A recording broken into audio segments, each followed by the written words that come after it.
Good morning, girls. Today we will study about note making and summary. वैसे तो आप लोगों को वीडियोस भेजे थे नोट मेकिंग के बारे में। अब इसको हम और क्लियर करते हैं कि नोट मेकिंग होती क्या है। मैं आपको बिल्कुल सिंपल बताऊंगी। आपको एग्जाम में नोट मेकिंग के लिए एक पैसेज आएगा और पैसेज में से आपको नोट्स बनाने होते हैं। जैसे कि आप बाकी सब्जेक्ट में भी पढ़ते हो, पॉल साइंस है, हिस्ट्री है, बुक्स में कितना सारा डिटेल में लॉन्ग पैसेजेस दिए होते हैं। तो आप उसमें से इम्पॉर्टेंट जो बातें होती है उसको नोट करते हो और उसके नोट्स बनाते हो क्वेश्चन के अकॉर्डिंग। तो उसी तरह से यहाँ पर भी एक पैसेज दिया होगा आपको, क्वेश्चन नंबर 2 होगा वो आपका। तो उसमें आपको नोट मेकिंग के लिए पैसेज दिया होगा। आपने पैसेज को ध्यान से पढ़ना है और उसमें जो की आइडियाज़ है, मतलब सबसे पहले आपको ये पता लगना चाहिए कि किसके बारे में वो पैसेज है। और जब आपको ये पता चल जाएगा उसके बाद आपने उसके की आइडियाज़ को कैप्चर करना है। मतलब कि जो उसमें इम्पॉर्टेंट बातें हैं उनको ग्रैस्प करना है, उनको अंडरलाइन करना है और नोट करना है, ताकि बाद में, क्योंकि पूरे के पूरे पैसेज को आप याद नहीं रख सकते हो। अगर आप उसके मेन पॉइंट्स को याद रखेंगे तो आप उसको ज़्यादा अच्छे ढंग से एक्सप्रेस कर सकते हो। अब नेक्स्ट आता है tips to prepare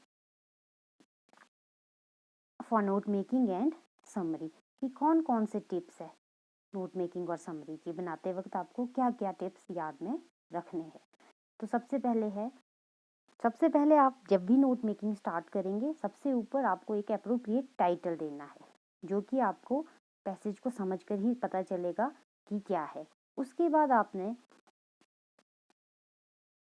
prepare notes using phrases only and never use complete sentence. जब भी नोट्स बनाने हैं, मान लो आपने कोई लाइन पूरी की पूरी अंडरलाइन की है, तो वो पूरी की पूरी नहीं उतारनी है, कंप्लीट सेंटेंस नहीं बनाने उतारना है, आपको सिर्फ फ्रेजेस लिखने हैं।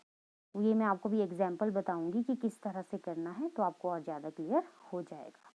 और कई बार पैसेज जो होता है पैराग्राफ्स में दिया होता है, number 1 paragraph, number 2 paragraph, number 3 paragraph. तो आप उसको पैराग्राफ को पढ़ के उसका मेन हेडिंग बना सकते हो, मेन पॉइंट होता है वो। फिर उसके अंदर आपको जो बातें लिखनी है वो आपके सब पॉइंट्स बन जाएंगे। और सब पॉइंट्स भी आपके लिमिटेड होने चाहिए।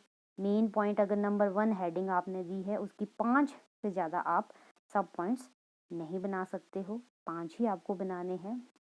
और अगर आपको लगता है नंबर 5 पॉइंट में समझा रही हूँ कि किसी सब पॉइंट के अंदर और कुछ आइडिया है, उसको आगे आप एक्सप्रेस करना चाहते हो, तो वो सब पॉइंट्स बन जाता है। फिर इसमें नोट मेकिंग में एक और मेन इम्पॉर्टेंट बात होती है कि आपको लोगों को एब्रीवेशन भी बनानी होती है। मिनिमम 5 बना सकते हो आप एब्रीवेशन और मैक्सिमम 7। एब्रीवेशन मतलब शॉर्ट फॉर्म में लिख सकते हो, वो लिखना ज़रूरी होता है। सिंबल्स भी यूज़ कर सकते हो, फिगर्स भी यूज़ कर सकते हो, वो मैं आपको और ज़्यादा क्लियर करूँगी। फिर नंबर 7 आता है अंडरलाइन और all short forms, provide the key for the short forms at the end of notes titled की टू।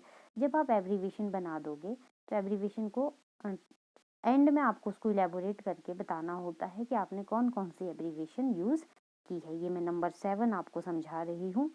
इसके बाद और साथ ही साथ जब आप नोट मेकिंग करते हो तो शॉर्ट फॉर्म्स जो है उनको अंडरलाइन साथ साथ करना होता है। ये भी एग्जांपल के थ्रू आपको समझाया जाएगा, तो आपको और ज़्यादा क्लियर हो जाएगा। सारे पॉइंट्स आप लोगों को कवर करने होते हैं। एब्रीवेशन फॉर्म भी, एब्रीवेशन जो बॉक्स है वो भी यूज़ करना होता है। हेल्पिंग वर्ब्स जैसे आप यूज़ करते हो, आर्टिकल्स, प्रोनाउंस, डिटर्मिनर, ये सब आपको उसमें ओमिट करने होते हैं। जैसे ए, एन, दा का उसमें यूज़ नहीं करना है, आर लिखना ज़रूरी नहीं है। मतलब जितना शॉर्ट में आप फ्रेजेस में लिख सकते हो उतना आपको लिखना होता है। और समरी में आपको थर्ड पर्सन में यूज़ करनी होती है। 80 वर्ड्स की समरी लिखनी होती है, यहाँ पर आई है, और थर्ड पर्सन में आपको इसको यूज़ करना होता है। और इनडायरेक्ट स्पीच में, इनडायरेक्ट स्पीच कैसे होती है? इनडायरेक्ट स्पीच मीन्स आप डायरेक्ट इनडायरेक्ट आप लोगों ने पढ़े होंगे, उसमें जो इनडायरेक्ट स्पीच होती है उस तरीके से आपको थर्ड पर्सन में उसको लिखना होता है और पास्ट टेंस यूज़ करना होता है। समरी किस तरह से बनानी है? ये समरी जो है +1 वालों को नहीं आती है, +2 वालों को ही समरी आती है, और टाइटल भी +2 वालों को ही देना होता है। जबकि +1 वालों को सिर्फ नोट्स बनाने होते हैं और क्वेश्चन नंबर 2 में उनसे सिमिलर मीनिंग्स के सिनोनिम्स मतलब पूछे होते हैं। तो +2 वालों को सिर्फ समरी पूछी जाती है। तो समरी कैसे बनानी है वो भी मैं आपको आगे बताती हूँ। और यहाँ पर हम मैकेनिक्स पढ़ेंगे नोट मेकिंग के, क्या क्या मैकेनिक्स है, स्टैंडर्ड एब्रीविएशन यूज़ करनी है, कौन कौन सी कैसे एब्रीविएशन यूज़ करनी है। जैसे यहाँ पर लिखा है आंसर, ये देखिए आंसर लिखा हुआ है तो शॉर्ट फॉर्म में ANS, गवर्नमेंट जियो, ये तो स्टैंडर्ड है, ऑलरेडी है गवर्नमेंट। तो इस तरह से आपको ये एब्रीविएशन यूज़ करनी है। और सेकंड है फर्स्ट फ्यू लेटर्स यूज़ कर सकते हो आप एब्रीविएशन में। जैसे मिनिमम वर्ड आ गया मान लो, तो या तो MIN आप लिख सकते हो शॉर्ट में, मैक्सिमम आ गया तो MAX, मतलब स्टार्टिंग के कुछ लेटर्स आप यूज़ कर सकते हो। फिर नेक्स्ट आता है रिमूव और omit the words like work. जैसे कि कोई वर्ड है, आप उसकी एब्रीविएशन बनाना चाहते हो तो उसमें से जो आर्टिकल्स है उनको उड़ा दो। जैसे वर्क का O निकाल दो, आपने इसकी एब्रीविएशन बना दी WRK। जैसे आप व्हाट्सएप वगैरह में मैसेजेस वगैरह भी करते हो, कितना शॉर्ट में लिखते हैं, तो उस तरीके उतना शॉर्ट भी नहीं करना है, पर ये जो यहाँ पर जिस तरीके से दिए बताया जा रहा है आपको, उसी तरीके से आपने इसमें करना है। जैसे अचीवमेंट वर्ड है, इसमें सारे वॉवल्स इसमें जो है इसको भी शॉर्ट कर दिया, ACHVMNTS, मतलब किसकी एब्रीविएशन बना दी है। फिर साथ साथ फर्स्ट फ्यू लेटर्स और लास्ट फ्यू लेटर्स भी आप यूज़ कर सकते हो। जैसे कैन नॉट में ये अपोस्ट्रॉफी में यूज़ कर दिया, इनको कैन नॉट इस तरह से लिख लिया, डू नॉट इस तरह से लिख लिया। और कन्वेंशनल सिम्बल्स जैसे कि एट पर वर्ड आता है तो आप ऐसे लिख सकते हो, एंड आता है तो आप ऐसे लिख सकते हो, किलोग्राम आता है तो आप KG लिख सकते हो। तो इस तरह से, जैसे परसेंटेज वर्ड आ गया कहीं पर तो आप परसेंटेज का साइन लगा सकते हो। तो इस तरह से भी आप एब्रीविएशन यूज़ कर सकते हो। फिर आता है सबसे important note format of note making. क्या फॉर्मेट है इसका, किस तरह से लिखा जाता है। सबसे पहले आपने टॉप पे बिल्कुल क्या लिखना है, आपने अंडरलाइन करना है। अंडरलाइन क्या करना है, आप कैपिटल लेटर में टाइटल लिखेंगे और उसको अंडरलाइन करेंगे। फिर आपने नोट्स बनाने शुरू करने हैं। तो नोट्स भी आपके कई तरह के बन सकते हैं। जैसे यहाँ पर बताया है मैंने आपको कि अगर आप कैपिटल A हेडिंग दे रहे हैं इस तरह से, तो इसकी हेडिंग आप ABC इस तरह से लिख सकते हो। और अगर आप नंबर 1 हेडिंग देते हो, आपने यहाँ हेडिंग लिख ली जो भी है, तो 1.1, 1.2, 1.3 इस तरह से आप लिख सकते हो।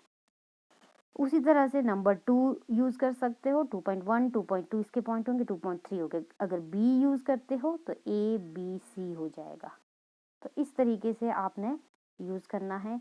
C D मान लो मैक्सिमम आपके 5 पॉइंट्स आप बना सकते हो, उससे ज़्यादा नहीं बना सकते हो।